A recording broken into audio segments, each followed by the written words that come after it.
Chapitre 12. La sociologie du surhomme. Ce changement de pouvoir, en soi, ne suffirait pas à changer le monde, s'il se bornait à quelques individus. En fait, dès le début, dès les premiers pas, il est bien apparu évident aux chercheurs que ce yoga du surhomme n'était pas un yoga individuel. Bien que l'individu fût le point de départ et l'instrument du travail, mais un yoga collectif, une forme d'évolution concentrée dont l'individu était seulement le poste avancé, le diffuseur de la possibilité, l'incarnant et le transmetteur de la vibration nouvelle. C'est un yoga de la terre, et qu'importe un admirable surhomme s'il est seul assis sur son vain trône d'harmonie. Mais nous pouvons bien penser que les premiers primates qui faisaient le yoga du mental sans le savoir ne devaient pas courir les pistes, et pourtant, de l'un à l'autre, la possibilité mentale s'est répandue. Elle était là, dans l'air, et elle faisait pression sur les vieilles structures simiesques. Et de même, la possibilité surhumaine est là, dans l'air. Son temps est venu. Elle martèle abondamment les consciences et les pays. Les hommes font le yoga du surhomme sans le savoir, ni le vouloir. Nous n'avançons pas une théorie ici, mais un fait évolutif, qu'il nous plaise ou non. Seulement, la différence capitale entre l'époque prémentale et la nôtre, c'est que les consciences, même murées, même récalcitrantes, même obscures et petites, sont devenues capables de percevoir le sens de leur propre évolution et donc d'accélérer la marche et de se prêter au processus. C'était là toute l'utilité vraie de l'époque mentale. Elle nous conduisait irrésistiblement au point où nous devions passer dans autre chose, tous ensemble, par le développement même de notre conscience et par la force même que nous avions chacun, et chaque pays, entassé dans une petite bulle individuelle. Et le nouveau niveau d'intégration nous prouvera que le surhomme n'est pas un rejet de l'homme, mais son accomplissement. Pas un rejet du mental, mais sa mise en place parmi les nombreux outils, connus et encore inconnus, que l'homme doit utiliser, jusqu'au jour où il entrera en possession du pouvoir direct de la vérité.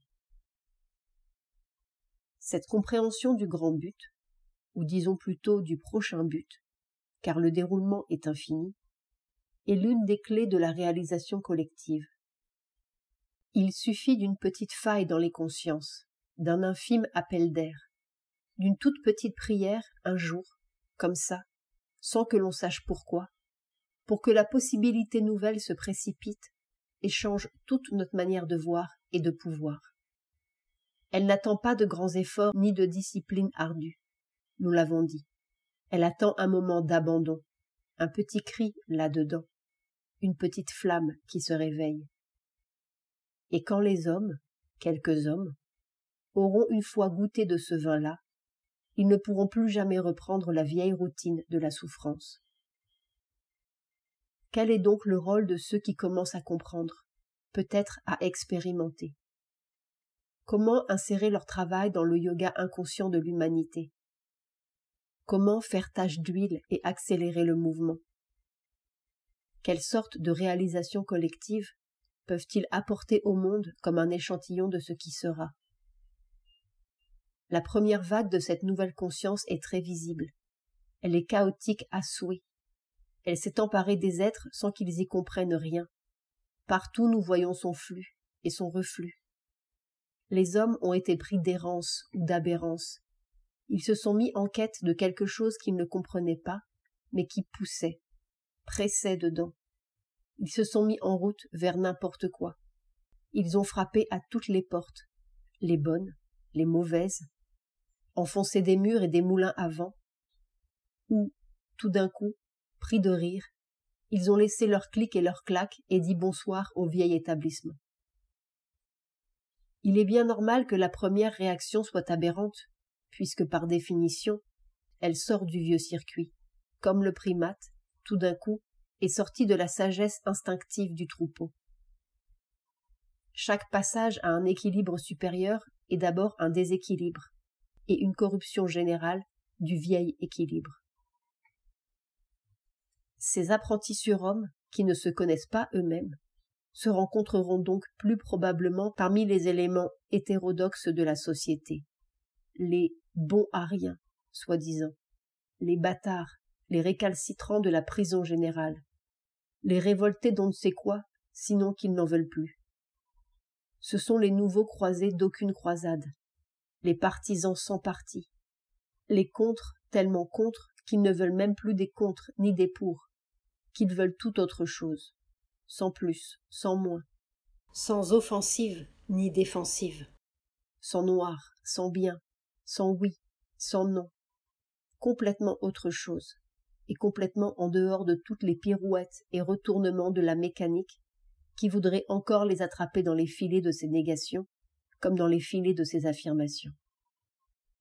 Ou bien, à l'autre extrémité du spectre, ces apprentis surhommes se rencontreront peut-être parmi ceux qui ont parcouru le long chemin du mental, ces labyrinthes, sa ronde sans fin, ces réponses qui ne répondent à rien, qui lèvent une autre question, et une autre encore, ces solutions qui ne solutionnent rien, et toute sa peine en rond, sa futilité tout d'un coup, au bout de la route, après un millier de questions et un millier de triomphes toujours ruinés.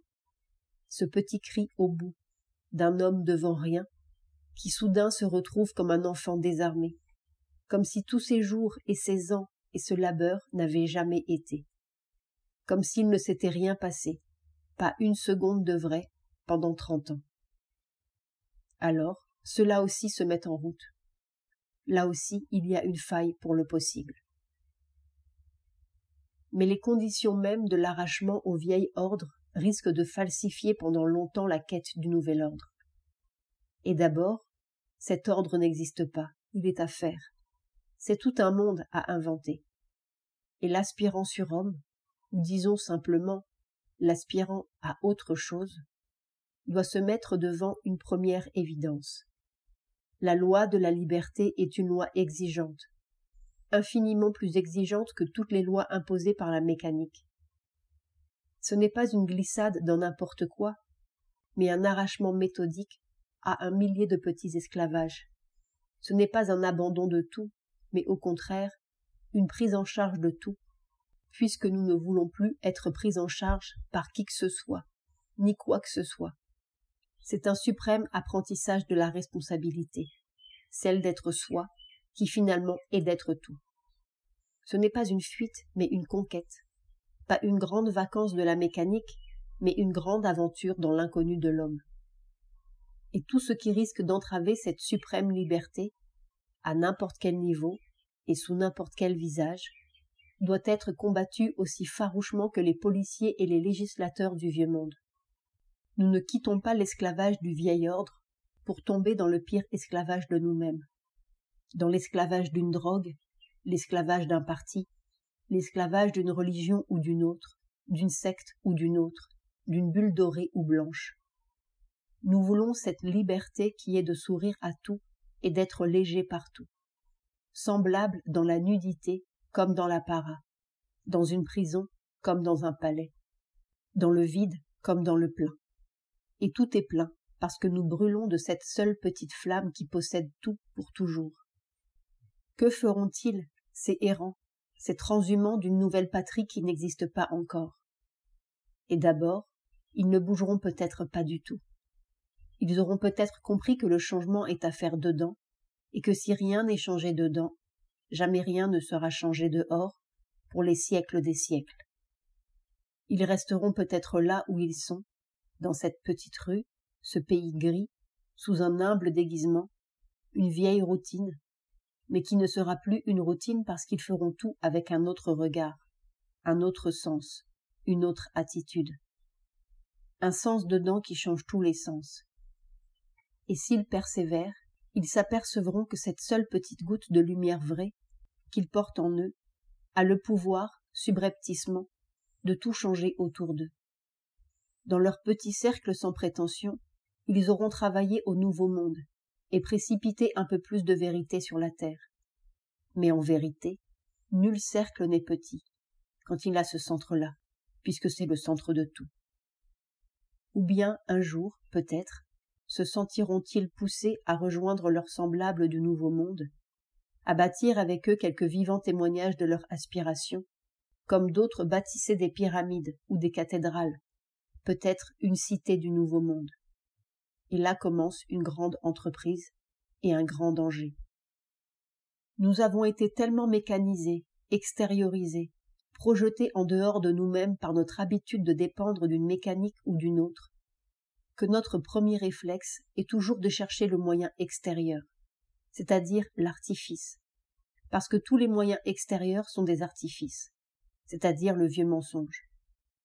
Nous serons donc tentés de répandre l'idée, l'entreprise, par les moyens publicitaires que nous connaissons tous, bref, de réunir le plus grand nombre d'adhérents au nouvel espoir, qui deviendra vite une nouvelle religion. Ici, il convient de citer Sri Aurobindo et de faire entrer positivement et énergiquement dans toutes les têtes sa déclaration catégorique. Je ne crois pas en la propagande, sauf pour la politique et les produits pharmaceutiques. Mais pour le travail sérieux, c'est un poison. Cela signifie un coup de publicité ou la célébrité. Or, les célébrités ou les coups publicitaires épuisent ce qu'ils portent sur la crête de leur vague et l'abandonnent sans vie, brisé sur les rivages de nulle part. Ou cela veut dire un mouvement. Un mouvement, dans le cas d'un travail comme le mien, signifie la fondation d'une école ou d'une secte ou quelque autre damné non-sens. Cela veut dire des centaines ou des milliers de gens inutiles qui viennent se mettre de la partie et corrompre le travail, ou le réduire à une farce pompeuse, d'où la vérité qui commençait à descendre se retire dans le secret et le silence. C'est ce qui est arrivé aux religions, et c'est la raison de leur faillite. Certes, tous les hommes, en définitive, la terre entière, est de la partie surhumaine. Mais le b.a.-ba de la nouvelle conscience, son principe clé, est la diversité dans l'unité. Et vouloir enfermer d'avance le surhomme dans un cadre tout fait, un milieu privilégié, un lieu qui se dise unique et plus éclairé que les autres, c'est retomber dans la vieille farce et bouffir une fois de plus le vieil égo humain. Il faut compter sur la loi d'harmonie pour travailler d'un millier de façons et sous un millier de masques, et finalement, pour réunir dans un espace plus vaste et sans frontières les myriades de notes de sa grande coulée indivisible. L'entreprise naîtra partout à la fois. Elle est déjà née, elle balbutie ici et là, elle cogne au mur sans savoir. Et peu à peu dévoilera son vrai visage, à l'heure seulement où les hommes ne pourront plus la prendre au piège d'un système ou d'une logique ou d'un haut lieu. À l'heure où tout sera le haut lieu ici-bas, dans chaque cœur, chaque pays. Et les hommes ne sauront même pas comment ils ont été préparés à cette merveille-là. Ceux qui savent un peu, qui devinent, qui commencent à percevoir la grande vague de vérité, ne tomberont pas dans le piège du recrutement surhumain. La terre est inégalement préparée. Les hommes sont spirituellement inégaux en dépit de toutes nos protestations démocratiques, bien qu'ils soient essentiellement égaux et vastes en le grand moi, et un seul corps aux millions de faces. Ils ne sont pas tous devenus la grandeur qu'ils sont. Ils sont en route, et les uns traînent. D'autres semblent aller plus vite, mais les détours de ceux-là font aussi partie de la grande géographie de notre indivisible domaine. Leur retard ou le frein qu'ils semblent appliquer à notre mouvement font partie de la rondeur de perfection à laquelle nous tendons et nous contraignent à une plus vaste minutie de vérité. Ceux-là aussi y vont, par leur chemin. Et qu'est-ce qui est en dehors du chemin, finalement, puisque tout est le chemin? Ceux qui savent un peu, ceux qui devinent, savent d'abord, pour l'avoir expérimenté dans leur propre substance, que les hommes ne se rejoignent pas vraiment par des artifices. Et lorsqu'ils persistent dans leurs artifices, tout s'écroule finalement, et la rencontre est brève, la belle école, la jolie secte, la petite bulle irisée d'un moment d'enthousiasme ou de foi. Ils se rejoignent par une loi plus fine et plus discrète, par un tout petit phare de dents, clignotant et qui se sait à peine, mais qui traverse le temps et les espaces, et qui touche ici ou là son rayon semblable, sa fréquence jumelle, son foyer de lumière d'intensité pareille. Et il va. Il va sans savoir. Il prend le train, l'avion, court ce pays et cet autre, croit qu'il cherche ceci ou cela, qu'il est en quête d'une aventure, d'un pittoresque, d'une drogue ou d'une philosophie. Il croit beaucoup de choses. Il pense qu'il faut avoir ce pouvoir ou cette solution-là, cette panacée-ci ou cette révolution-là, ce slogan ou cet autre. Il croit qu'il est parti parce qu'il avait cette soif ou cette révolte, cet amour déçu ou ce besoin d'action, cet espoir ou ce vieil embrouillement insoluble dans son cœur. Et puis, il n'y a rien de tout cela. Il s'arrête un jour, sans savoir pourquoi, sans avoir voulu arriver là, sans avoir cherché ce lieu ou ce visage, cette insignifiante bourgade sous les étoiles d'un hémisphère ou d'un autre. Et c'est là. Il y est. Il a ouvert sa porte unique, trouvé son feu semblable, ce regard toujours connu, et il est exactement là où il faut, à la minute où il faut, pour faire le travail qu'il faut. Le monde est une fabuleuse horlogerie, si seulement nous savions le secret de ces petits feux-là qui brillent dans un autre espace, qui palpitent sur une grande mer au-dedans, où nos barques vont comme poussées par un invisible phare. Ils sont 10 ou 20 ou 50 peut-être, ici ou là, sous cette latitude ou une autre, qui veulent labourer un coin de terre plus véridique, labourer un coin d'homme pour faire pousser en eux-mêmes un être plus vrai, faire peut-être ensemble un laboratoire du surhomme, poser une première pierre de la cité de la vérité sur la terre. Ils ne savent pas, ils ne savent rien, sinon qu'ils ont besoin d'autre chose, et qu'il existe une loi d'harmonie, un merveilleux quelque chose du futur qui demande à s'incarner. Et ils veulent trouver les conditions de cette incarnation, se prêter à l'épreuve, livrer leur substance à cette expérience dans le vif. Ils ne savent rien, sinon que tout doit être autre, dans les cœurs, dans les gestes, dans la matière et la culture de cette matière.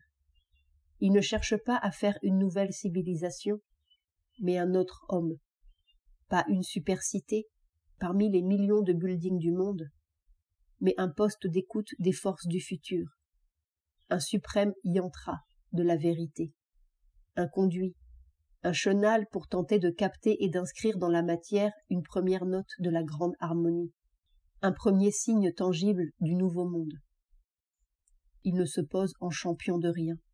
Ils ne sont les défenseurs d'aucune liberté, les agresseurs d'aucun isme. Simplement, ils essayent ensemble. Ils sont les champions de leur propre petite note pure, qui n'est celle d'aucun voisin, et qui pourtant est la note de tout le monde. Ils ne sont plus d'un pays, plus d'une famille, d'une religion ou d'un parti. Ils ont pris le parti d'eux-mêmes, qui n'est le parti d'aucun autre, et pourtant le parti du monde, parce que ce qui devient vrai en un point, devient vrai pour tout le monde, et rejoint tout le monde. Ils sont d'une famille à inventer, d'un pays qui n'est pas encore né. Ils ne cherchent pas à redresser les autres ni personne, à déverser sur le monde des charités glorifiantes, à soigner les pauvres et les lépreux. Ils cherchent à guérir en eux-mêmes la grande pauvreté de la petitesse, l'elfe gris de la misère intime, à conquérir sur eux-mêmes une seule petite parcelle de vrai, un seul petit rayon d'harmonie. Car si cette maladie est guérie dans notre propre cœur, ou dans quelques cœurs, le monde s'en trouvera plus léger, et par notre clarté, la loi de vérité entrera mieux dans la matière et rayonnera autour spontanément. Quelle délivrance, quel soulagement au monde peut apporter celui-là qui peine dans son propre cœur. Ils ne travaillent pas pour eux-mêmes, bien qu'ils soient le terrain premier de l'expérience, mais en offrande, pure et simple, à ceux-là qu'ils ne connaissent pas vraiment, mais qui frémit au bord du monde comme l'aurore d'un nouvel âge. Ils sont les prospecteurs du nouveau cycle. Ils se sont donnés à l'avenir, corps et biens, comme on se jette dans le feu, sans un regard derrière soi. Ils sont les serviteurs de l'infini dans le fini, de la totalité dans l'infime, de l'éternel dans chaque instant et dans chaque geste. Ils créent leur ciel à chaque pas et taillent le nouveau monde dans la banalité du jour. Ils n'ont pas peur de l'échec, car ils ont laissé derrière eux les échecs avec le succès de la prison. Ils sont dans la seule infaillibilité d'une petite note juste. Mais ces constructeurs du nouveau monde prendront bien garde de ne pas bâtir une nouvelle prison, fût-ce une prison idéale et bien éclairée. En fait, ils comprendront, et vite, que cette cité de la vérité ne sera pas, et ne peut pas être, tant qu'ils ne seront pas eux-mêmes et totalement dans la vérité, et que cette terre à bâtir est d'abord et avant tout le terrain de leur propre transmutation. On ne triche pas avec la vérité. On peut tricher avec les hommes, faire des discours et des déclarations de principe, mais la vérité s'en moque. Elle vous attrape sur le fait, et à chaque pas, vous jette votre mensonge à la figure. C'est un impitoyable phare, même s'il est invisible. Et c'est très simple. Elle vous attrape dans tous les coins et à tous les tournants. Et comme c'est une vérité de la matière, elle démolit vos plans, entrave vos gestes, vous met subitement devant un manque de matériaux, un manque d'ouvriers, un manque d'argent, suscite cette révolte, dresse les gens les uns contre les autres, sème l'impossibilité et le chaos, jusqu'à ce que, soudain, le chercheur comprenne qu'il faisait fausse route, qu'il construisait la vieille bâtisse mensongère avec des briques neuves, et secrétait son petit égoïsme, sa petite ambition, son petit idéal, sa mince idée du vrai et du bien. Alors, il ouvre les yeux, il ouvre les mains, il se raccorde à la grande loi, laisse couler le rythme et se fait clair, transparent, souple à la vérité, au n'importe quoi qui veut être. N'importe quoi, mais que ce soit ça, le geste exact, la pensée juste, le travail vrai, la vérité pure qui s'exprime comme elle veut, quand elle veut, de la façon qu'elle veut. Une seconde, il s'abandonne. Une seconde, il appelle ce monde nouveau. Si nouveau qu'il n'y comprend rien, mais qu'il veut servir, incarner, faire pousser dans cette terre rebelle. Et qu'importe ce qu'il en pense, ce qu'il en sent, ce qu'il en juge, oh, qu'importe, mais que ce soit la vraie chose, la seule chose voulue et inévitable. Et tout bascule dans la lumière, en une seconde. Tout devient possible instantanément. Les matériaux arrivent, les ouvriers, l'argent, le mur s'écroule, et cette petite bâtisse égoïste qu'il était en train d'édifier se change en une possibilité dynamique qu'il n'avait même pas soupçonnée. 100 fois, 1000 fois, il fait l'expérience à tous les niveaux, personnel, collectif, dans ce battant de fenêtres qu'il ajuste pour sa chambre, ou dans le million subit qui tombe du ciel pour construire un stade olympique. Il n'y a pas, jamais de problème matériel. Il y a seulement des problèmes intérieurs. Et si la vérité n'y est pas, même les millions pourriront sur place. C'est une fabuleuse expérience de toutes les minutes, une mise à l'épreuve de la vérité, et plus merveilleusement encore, une mise à l'épreuve du pouvoir de la vérité. Il apprend pas à découvrir l'efficacité de la vérité, la suprême efficacité d'une petite seconde claire. Il entre dans un monde de petites merveilles continues. Il apprend à avoir confiance en la vérité, comme si tous ses coups, ses ratages, ses querelles, cette confusion, le conduisaient savamment, patiemment, mais impitoyablement, à prendre l'attitude juste, découvrir le vrai ressort, le regard vrai, le cri de vérité qui renverse les murs et fait éclater tous les possibles dans l'impossible chaos. C'est une transmutation accélérée et comme multipliée par les résistances de chacun autant que par ses bonnes volontés. Comme si, en vérité, et les résistances et les bonnes volontés, le bien autant que le mal, devaient se changer en autre chose, une autre volonté, une volonté vision de vérité qui à chaque instant décide du geste et du fait. C'est la seule loi de la cité de l'avenir, son seul gouvernement. une vision claire qui s'accorde à l'harmonie totale et qui traduit spontanément en acte la vérité perçue. Les faussaires sont automatiquement éliminés par la pression même de la force de vérité, refoulés, comme le poisson, par excès d'oxygène.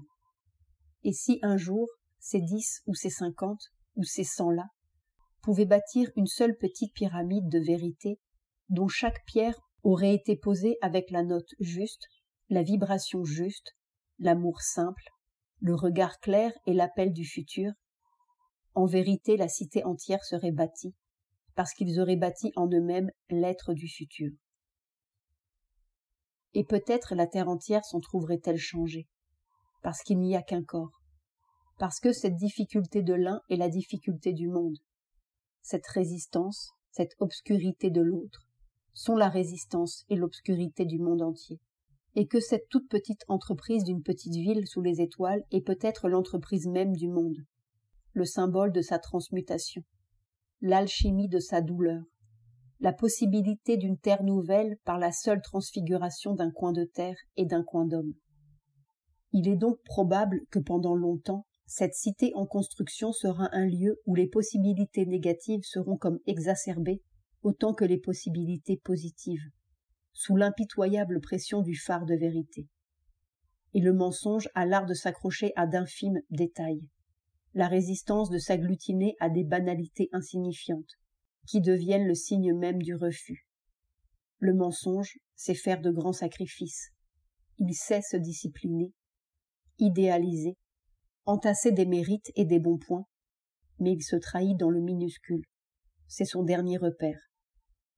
C'est dans la matière vraiment que la partie se joue. Cette cité de l'avenir est vraiment un champ de bataille. C'est une difficile aventure.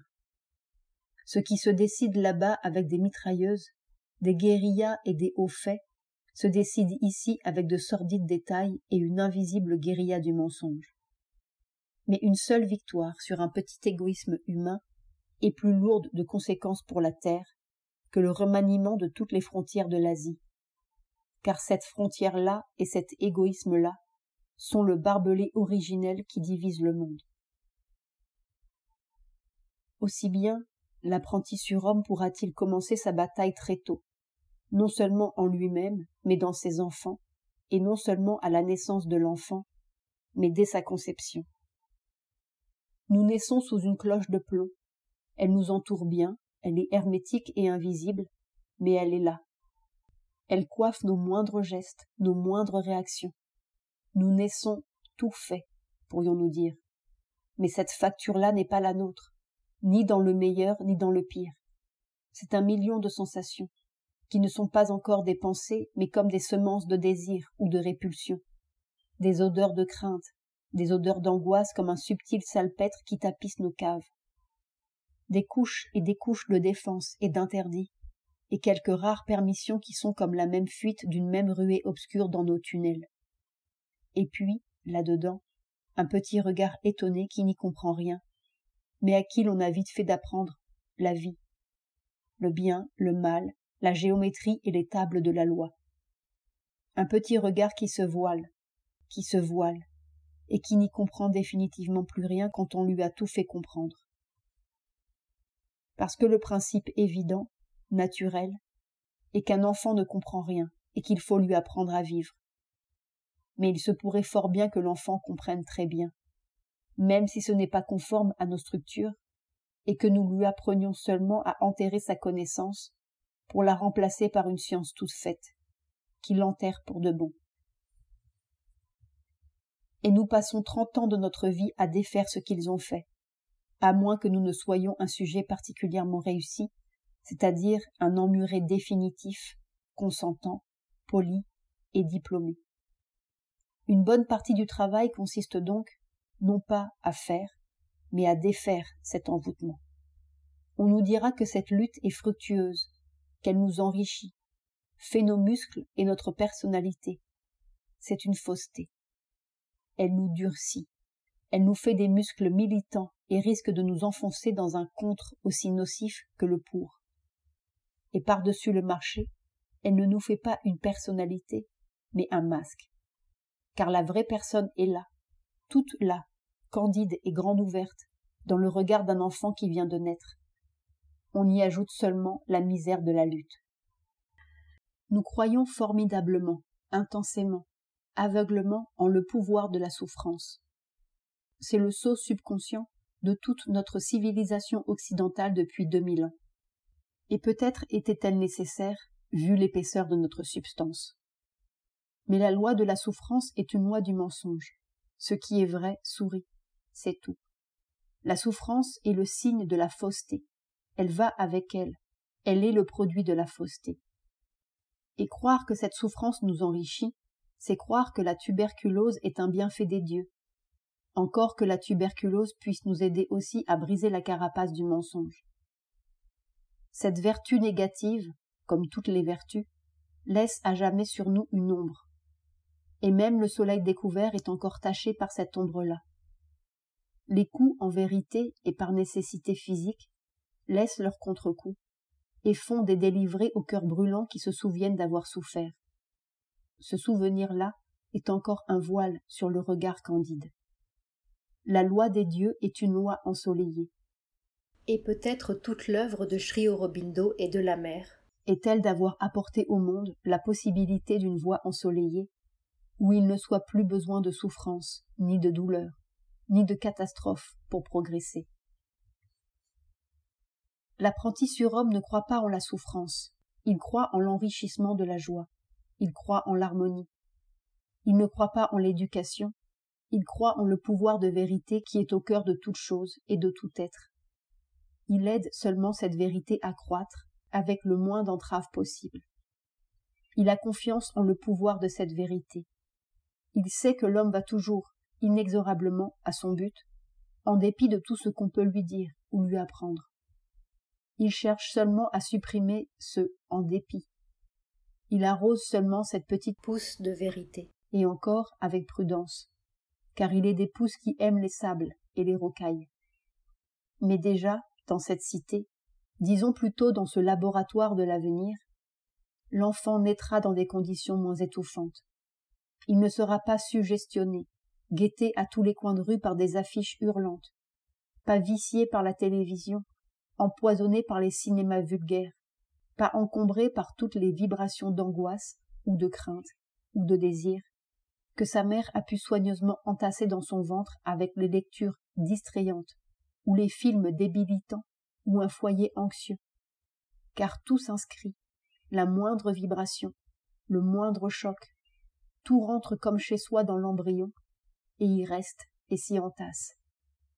Les Grecs le savaient bien, les Égyptiens, les Indiens, qui entouraient la mer de conditions exceptionnelles d'harmonie et de beauté, afin que le souffle des dieux passe sur chaque jour et chaque respiration de l'enfant, et que tout soit une inspiration de vérité.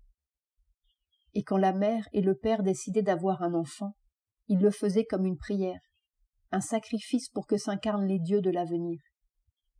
Il suffit d'une étincelle d'aspiration, d'une flamme d'appel, d'une bouffée lumineuse dans le cœur de la mère, pour que réponde et se précipite la même lumière, la flamme identique, l'intensité de vie semblable. Et si nous sommes gris et neutres, nous appellerons seulement la grisaille et la nullité des millions d'hommes éteints.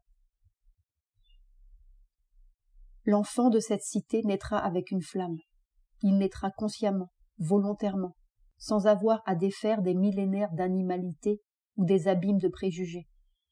On ne lui dira pas à chaque instant qu'il doit gagner sa vie, parce que personne ne gagnera sa vie dans la cité de l'avenir. Personne n'aura d'argent. On la vivra au service de la vérité, chacun selon ses capacités et son art, et on n'y gagnera que de la joie. On ne lui répétera pas sur tous les tons qu'il faut ou ne faut pas.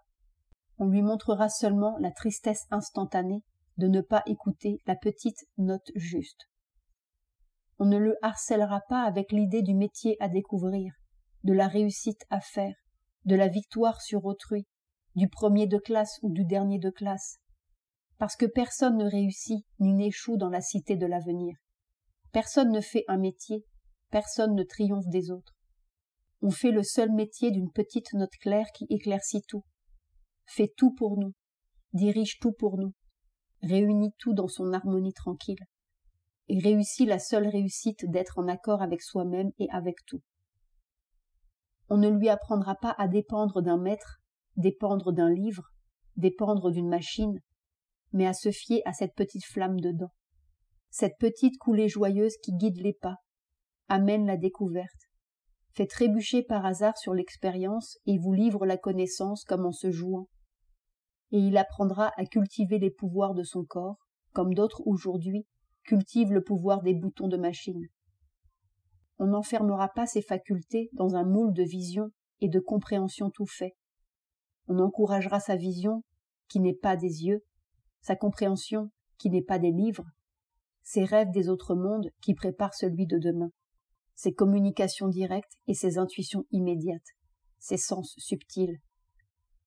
Et si l'on se sert encore de machines dans la cité de l'avenir, on lui dira que ce sont des béquilles provisoires, en attendant de trouver dans notre propre cœur la source du pouvoir pur, qui transmuera un jour cette matière, comme nous transmuons la feuille blanche, d'un coup de crayon, en une jolie prairie. On lui apprendra le vrai regard qui peut, le regard qui crée, le regard qui change tout.